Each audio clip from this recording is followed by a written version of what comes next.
పశ్చిమ గోదావరి జిల్లా భీమవరం గొల్లవానితిప్ప రోడ్డులో ఉన్న లక్ష్మీ గణపతి ఏజెన్సీ హోల్సేల్ దీపావళి బాణసంచా షాపును గోడౌన్ను అధికారులు తనిఖీ చేశారు. షాపులోని లైసెన్స్, ఫైర్ సేఫ్టీ పరిశీలించారు. ఈ సందర్భంగా తహసీల్దార్ రాంబాబు, ఫైర్ ఆఫీసర్ శ్రీనివాసరావు మాట్లాడుతూ సామర్లకోటలో జరిగిన తర్వాత ప్రభుత్వ ఆదేశాల మేరకు హోల్సేల్ షాపులు తనిఖీ చేస్తున్నామని తెలిపారు. ఈ షాపుకు సంబంధించి అన్ని సక్రమంగానే ఉన్నాయని చెప్పారు.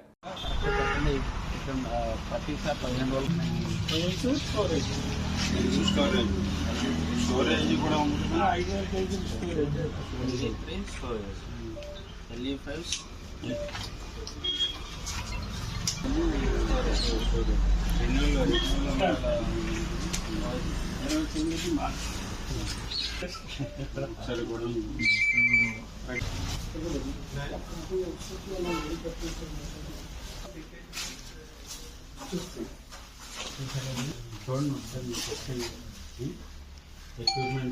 equipment start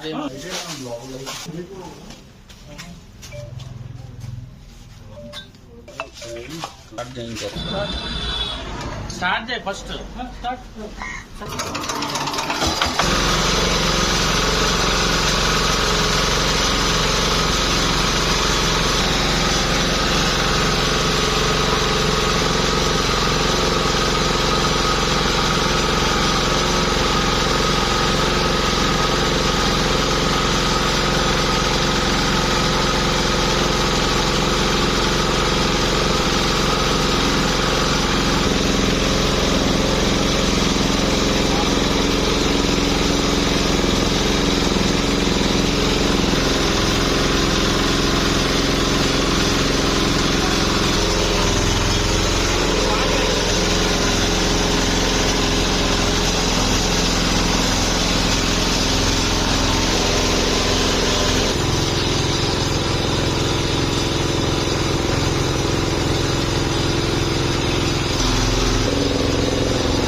తూర్పుగోదావరి జిల్లాలో వేటలపల్లి అనే గ్రామంలో సామర్లకోట మండలం నందు మందుగుండు సామాగ్రి తయారు చేసే మ్యానుఫ్యాక్చరింగ్ యూనిట్ నందు అనుకోని విధంగా బ్లాస్ట్ జరగడంతో 20 మంది వరకు చనిపోవడం జరిగింది.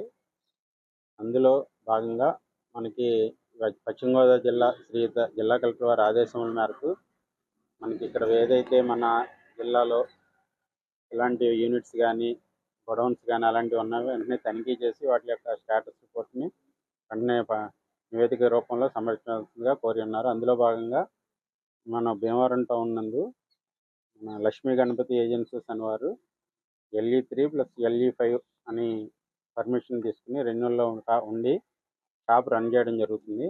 ఆ షాప్ యొక్క ప్రికాషనరీ మెజర్స్ కానీ వాళ్ళ స్టేటస్ పరిస్థితి ఎలా ఉందనేది దాని గురించి మేము సంబంధిత అన్ని డిపార్ట్మెంట్లు, ఫైర్ వారు, police, revenue, municipality, town planning, GST అందరితోటి ఒకసారి వెరిఫై చేయనిస్తాం ఇక్కడికి వచ్చాము. అందులో భాగంగా తనిఖీ చేయడం జరిగింది.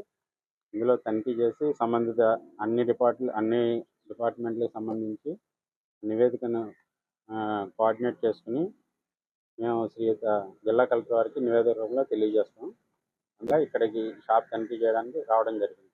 సో ప్రస్తుతం ప్రైమరీగా గుర్తించింది, ప్రస్తుతం అన్ని కండిషన్స్ బాగానే ఉన్నాయి. అదేవిధంగా సంబంధిత డిపార్ట్మెంట్ల వారి స్టేటస్ కూడా తీసుకుని నేను నివేదిక సమర్పిస్తాను. మన భీమవరం గౌరవ తహసీల్దార్ గారి ఆధ్వర్యంలో ఈరోజు షాపును తనిఖీ చేయడం జరిగింది. ఇందులో ఉన్న అగ్నిమాపక పరికరాలను పరీక్షించడం జరిగింది. కనుక అగ్నిమాపక పరికరాలు పనిచేసే స్థితిలో ఉన్నాయి. మేనేజ్మెంట్కి కూడా ప్రతిరోజు పంపులు ఆపరేట్ చేయమని, ఎటువంటి ఇన్సిడెంట్ జరగకుండా ఫైర్ ప్రికాషనరీ ఏదైతే సేఫ్టీ మెజర్స్ ఉన్నాయో అవన్నీ కూడా పాటించాలని కూడా తెలియజేయడం జరుగుతుంది. ల్యాబ్సెస్ కూడా లేకుండా చూసుకోమని చెప్తున్నాం. తగు నివేదికలు తహసీల్దార్ వారి ద్వారా పంపించడం జరుగుతుంది.